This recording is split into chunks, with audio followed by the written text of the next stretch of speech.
Norwell lies directly west of the towns of Scituate and Marshfield.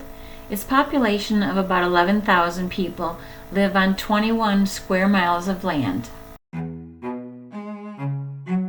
Every inch of the Strawberry Fair restaurant is adorable. With an obvious strawberry theme, antique items fit right in with the building's history. Built around 1828 and once known as the Mary and Bethany Dunbar House, the building has gone through several iterations, from a private home to a craft shop and tea room. It became Strawberry Fair sometime after 1975. The restaurant was purchased by Marco Fanny in 2017. Chefs and bakers at this quaint restaurant make their own breads and baked goods from scratch.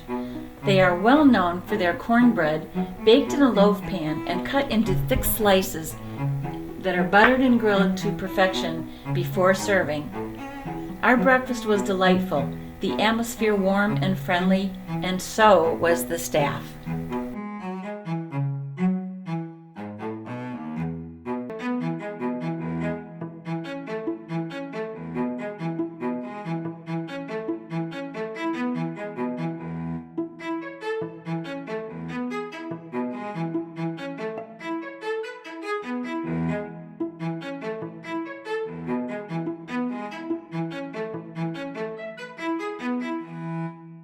I have here avocado toast with fruit and just remembering what cheese that is. Probably feta, looks like it. And 2 poached eggs, strawberries, cantaloupe, banana, grapes. I'm in my glory.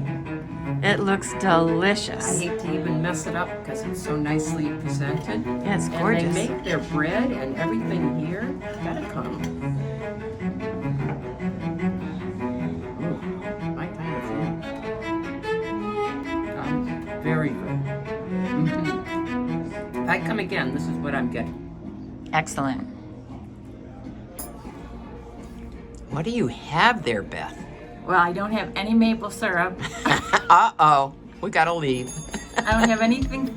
I have a fruit bowl, which looks delicious. It looks like really fresh fruit. It's nicely presented. I love the red bowls.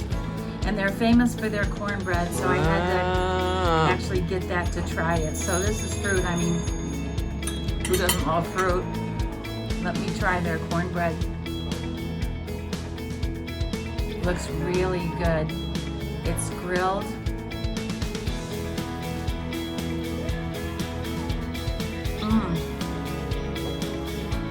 This is very excellent cornbread.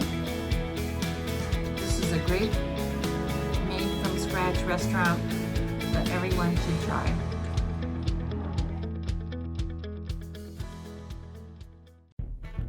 We took some time to drive around town and found Norris Reservation, the First Parish Cemetery and Church, Cushing Hall, and the Norwell Package and General Store.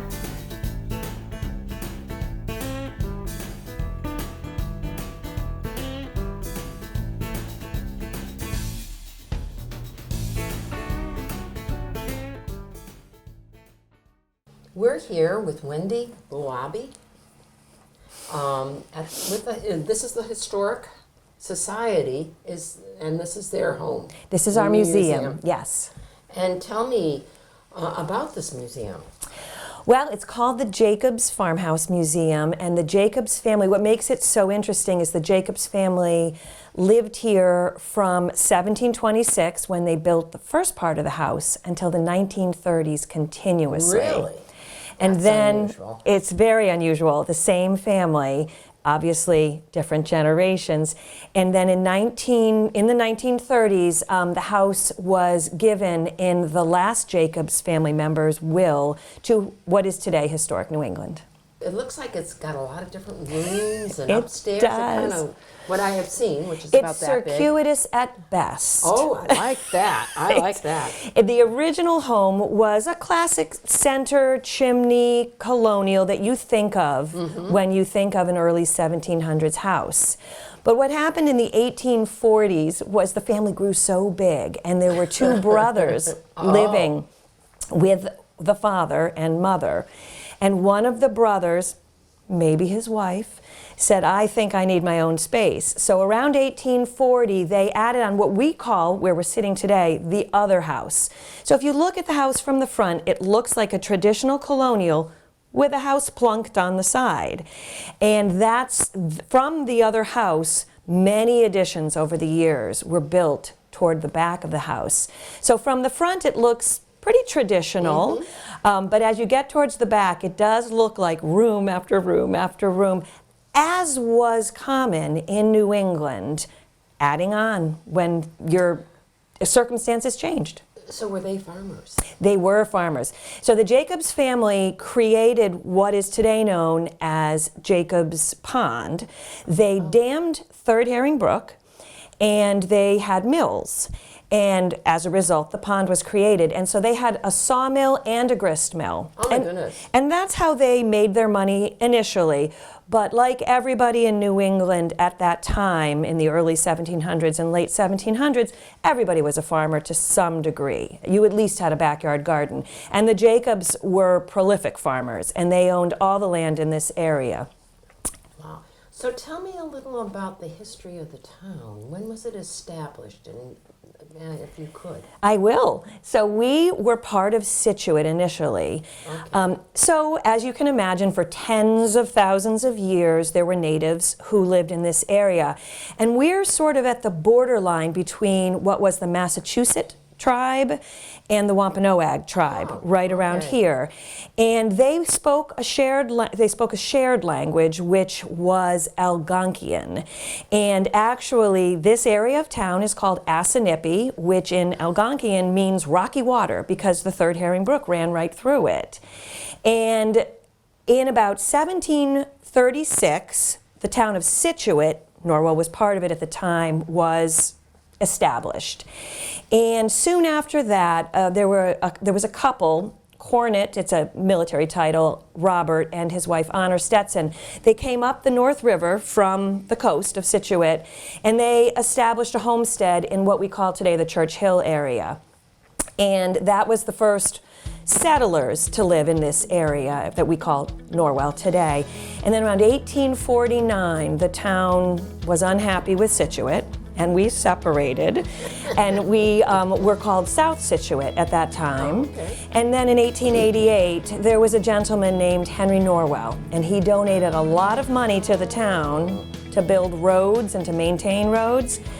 And at town meeting, they had a vote, and Norwell won. And so in 1888, we became Norwell.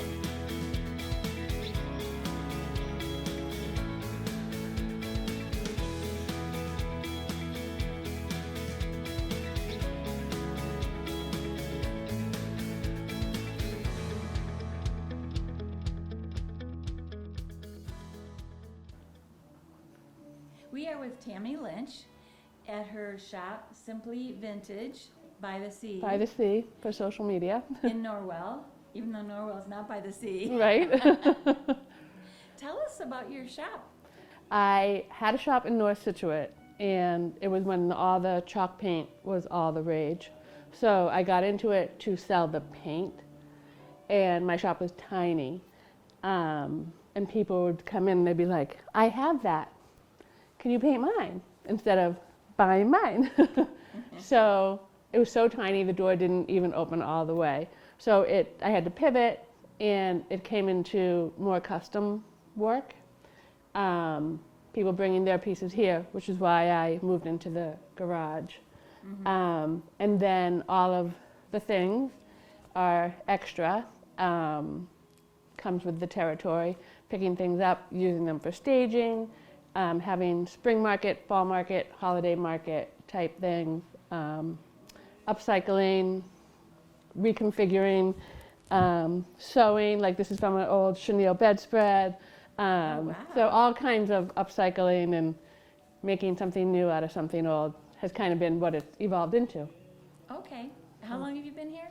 This is, it'll be 6 years here in March, so next week. And I've been in business, it'll be my 11th year. Wow.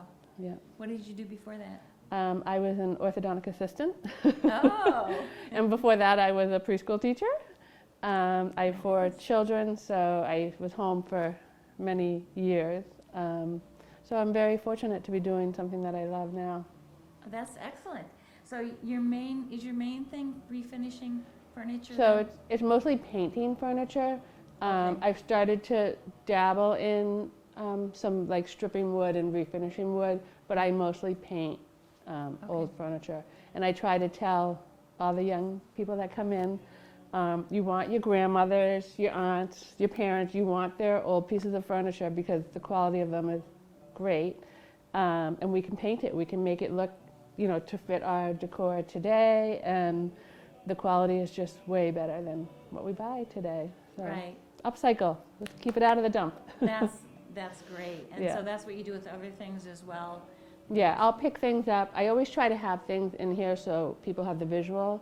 Just like when I was in Situate, I have that. Can you do that to mine?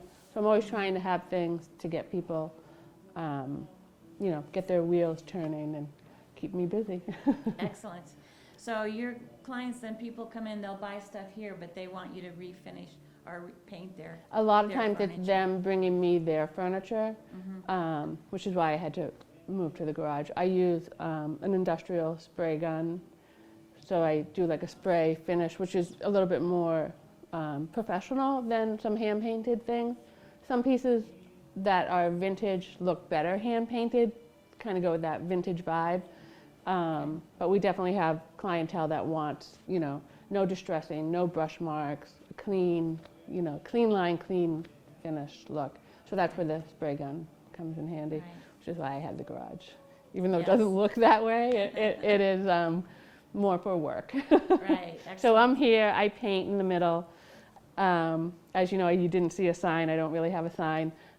People know that I'm here, they come poke around during the week if I'm here to shop. They're like, when are you open? When I'm working. Well, thank you, Tammy. Thank Love you, your shop. thank you. I'm gonna shop around. Great, thank you, love it.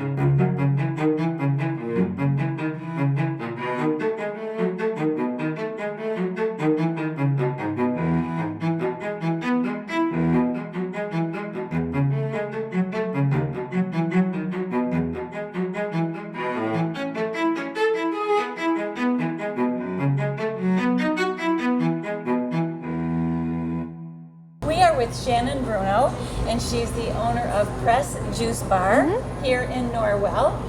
Tell us how this started. So it started about 6 years ago. My husband and I were kind of in the process of possibly buying a local juice bar. Fell through, and we decided to go out on our own and try our own thing. So 6 years later, here we are, and we just opened up another place in Hingham in December. So Oh, okay. yeah, yep. What made you want to open a juice bar? So I have 2 children. I have a 15-year-old daughter and a 13-year-old son.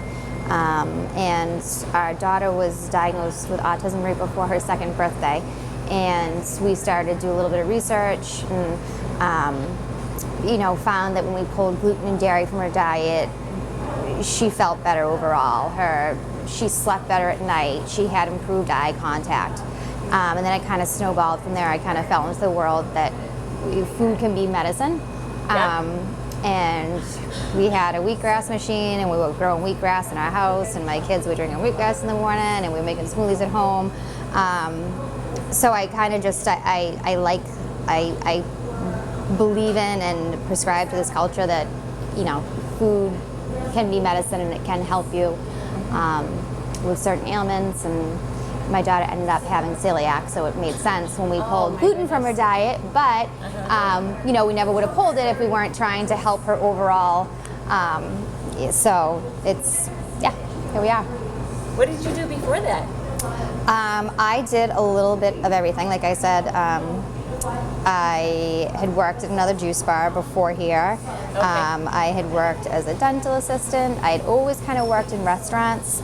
I was kind of a jack of all trades. With my daughter's diagnosis, she had a lot of intensive in-home therapies, so I kind of worked around her schedule. I stayed home during the day. My husband worked, and we kind of flip-flopped like that so we could make sure that she was getting as many therapies as she could. So I kind of worked around her schedule until she went into the school system. Yeah, so. That's excellent. So tell me a little bit more about the juices themselves and how the food is medicine and how you approach it. Like, is everything organic, or how does that all work? No, so we're not 100% organic. We try to be as organic as we can be with keeping our prices where they are. A lot of our dry goods are organic, our protein's organic. So we try to, keep the ratios. Some things are conventional, some things are organic, kind of like the Clean 15 type of deal. And then I just, to me, food as medicine means if you're eating and drinking, whatever it may be, and it makes you feel a certain way, whether it be better, whether it be worse, that to me is your body trying to tell you what it needs more of or less of. Well, thank you very much. Thank Can't you. wait to try the juices. Thank you. Awesome. What you got, Marcia? I have, I'm looking to see, cold brew press. And it has got coffee, of course. Of course. Banana, peanut butter, cocoa. It's delicious. You All the can good tell. stuff. Look at that.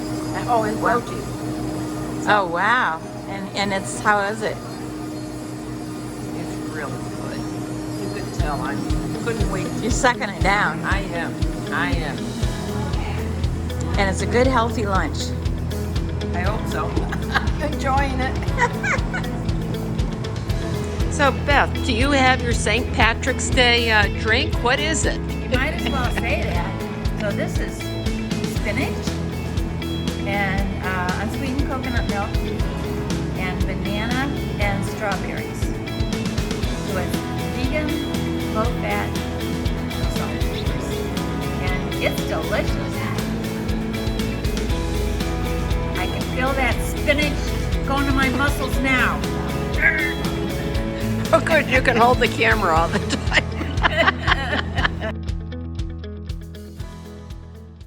We are here with Jenny at Citrus Daisy, and you should see these signs. Tell me about your business.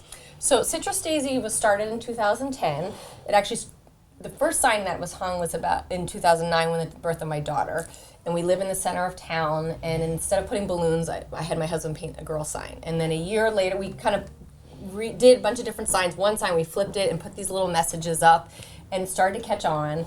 And so a year later, with a couple cans of paint and some pine wood and a lot of creativity, we started this business. And it's been 14 years of evolving over the years. Yeah. So you used pine to begin with. What kind of wood do you use now? Because I see. I still use wood. Wood? Yep, still use wood pre-prime, just way, Yep. materials change. I also do canvases. I've worked into canvas blocks. I evolved into ornaments, so we do huge ornaments during the year and at Christmas time. And then now, just in the last year, I've evolved into more taking my art and printing on things, so cards, stickers. Yeah, tell me about your card business. Last summer, we were on vacation, and my husband gets a call, and he gets laid off. And I panic. Understandably. And I had always been talking about the cards and wanting to do something that could spread a little wider than my little cottage business, which I think is what's in this barn. And I, the whole rest of the week of the vacation, I sat there and designed. I taught myself Photoshop, which I'm not very computer savvy, so that was really painful. But I did it on the coast, and it was so beautiful, and I just got inspired. And I took the leap of faith, and I printed the cards, and I sold them at a market I was doing, and they were super well received. And I just got a burst of confidence, and so now it's kind of changed my whole way I look at my business. I started kind of just doing seasonal, but then I also do positive signs just on messages, but then we do a ton of custom. So we do weddings and births, babies, and kind of anything, which is fun because I freehand everything, so nothing's pretty much off limits, and people come in and we talk about it, and then I'm always simple the best, and so they have an idea and I'll do a quote or something, and it's really fun to hear how meaningful the signs are to people. They're very simple, but they're full. I mean, I paint with love, and everything is like a baby. I'm birthing a baby and giving it out. I love it. Yeah, and quite honestly, that's been one of the most interesting having this business is this barn is magical, and you have to come and see it when you're here, but people come in and we cry and we laugh and we solve those problems, and we, you know, as women and men, and we just talk about life through the signs and stuff. And so that has been, I think, the biggest piece of this barn I never envisioned. I pretty much do all the hand painted art. It's all handed, it's freehand, it's a font I created. I'm very analytical, and I'm so you can see all my stuff is ratios, and my letters are very precise, or Yes, as much they as I are. can. Yeah, Yes, just the way they my brain are. works. When I started trying to share the message, and really last year with the cards and getting out and realizing, kind of honing. I never thought of myself as an artist. I probably should have, but you know, it's hard to sometimes believe in yourself. And so what I started doing was putting myself out there, talking about some of the things that I was dealing with personally, but also painting. And so I started painting, daily painting, where I paint and I speed it up and I put it on Instagram. Wow. Yeah, I try to do about 5 to 6 times a week. And I, just to see what I do, and it's usually tied in with the message. Oh, that is really, that's great.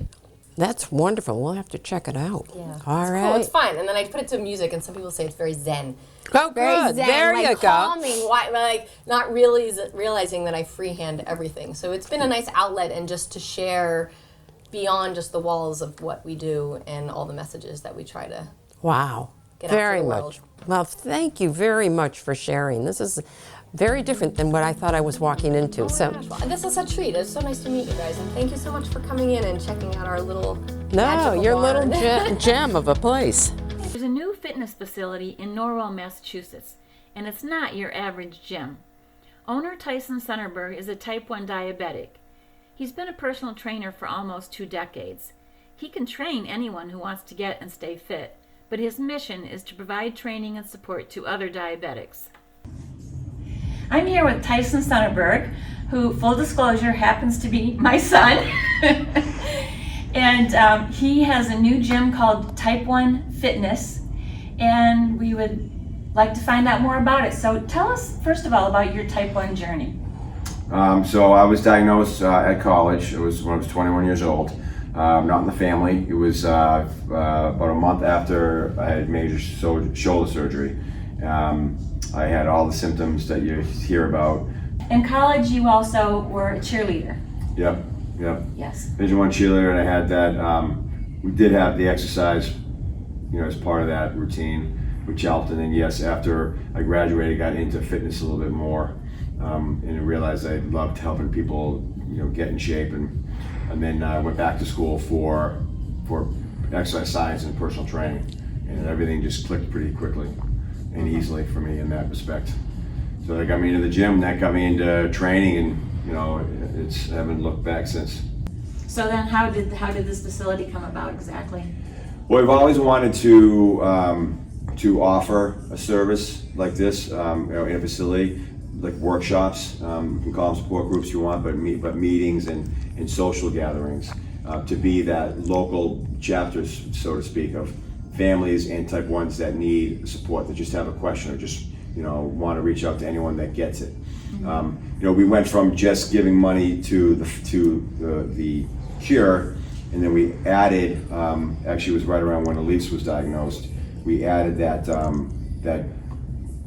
it's called we added the component of, yes, exactly, of offering financial assistance for those that need it, for either medical supplies or doc's appointments or type 1 camps. And then we added college scholarships. So we wanted to add that support and be that local group that could be reached out to by, if it was a parent or a spouse or a type 1 themselves, for any questions. So now that we have a facility, we'll host those meetings here. and be that group. Okay, my kid was just diagnosed. Like, and if you have questions, you come here. And then, because I trained, I wanted to make sure I could do both. So we wanted to have a facility where I could still train, and you can do both, and get those type 1s and get those groups, and then have that have any lectures or anything we wanted. Get the whole component of wellness, because we've always been focused on fitness, research, and a cure. Just because if 70% of our members don't have type 1, they get it. They're here. They either are surrounded by it somewhere else, maybe just because they know me, but they understand what comes with it. Right. So it can make those type 1s feel more comfortable being in a space like that. You are also here for people who are not diabetic. They just want to exercise and improve their health, right? Absolutely. Yep. Like I said earlier, one of our goals is to raise awareness to the community about what type 1 is, and the difference between type 1 and type 2, and how important it is to be a community in that respect. But yes, it's open to everybody. We have tons of classes. We have great equipment. We have personal training, small group. We have spin. And so, we want everyone to come in and enjoy it and just be part of the small community that we have here, where everyone, knows everybody. And it's a really small, intimate setting, but beautiful new equipment. Right in Norwell, we haven't mentioned that yet. So it's the old Comcast building, so it's great. Well, this is a beautiful facility. Thank you very much. Thanks for having me, appreciate it. You're welcome. We're here with Melissa McNamara at the Well. Yes. And tell us about this. How long? How'd you get the name? Give me a little history. So it's brand new, actually. We bought the building last February, so it will be just a year. We kind of bought the building on a whim, and then kind of figured out what we were going to do next. So my husband said we should open up a gift shop, and I said, well, we have 6 kids. We should open up a candy shop. You have 6 children? Yes, I do. And he said, well, maybe we can do both. So here we are. We're here in the candy shop, and right behind this wall is the gift shop. And probably within 30 seconds, he said, oh, we should call it the Well, because we live in Norwell. The Well, it'll be so fun. We'll make it a destination. So here we are. Did people come in and weigh it, is what they do? So we don't actually weigh it. It's just by the bag or by the cup. So load it up, fill it to the brim, flat price. Jam as much in there as you can. I bet you get a lot. Now, are you busy in the summer? Well, so our first summer, really, we didn't open until June. Oh. So we bought the building in February, opened in June. So it was our first summer, very quick. And yeah, the kids love it. We put bike racks out the back, little picnic tables for the kids. So, and we have sidewalks, so kids can ride their bikes here and hang out. And yeah, it's been great. And the gift shop. The gift shop, yes. Tell us how you supply your things, or from where, or what? It's a mix of stuff. We branded our own clothing, so we have clothing that has the Well. So we have Well logo, Well hoodies, T-shirts, all that good stuff. And then we also branded our own South Shore apparel. So we have really awesome like flannels and T-shirts and trucker hats and all kinds of good stuff that says the South Shore on it, which people have really come to like a lot. Yeah. And then the biggest part of our shop is really, what we wanted to bring to our community was a brick and mortar for local artisans to be able to sell their stuff, because, we thought if we could just kind of bring everybody together under one roof, it would be really great for our community.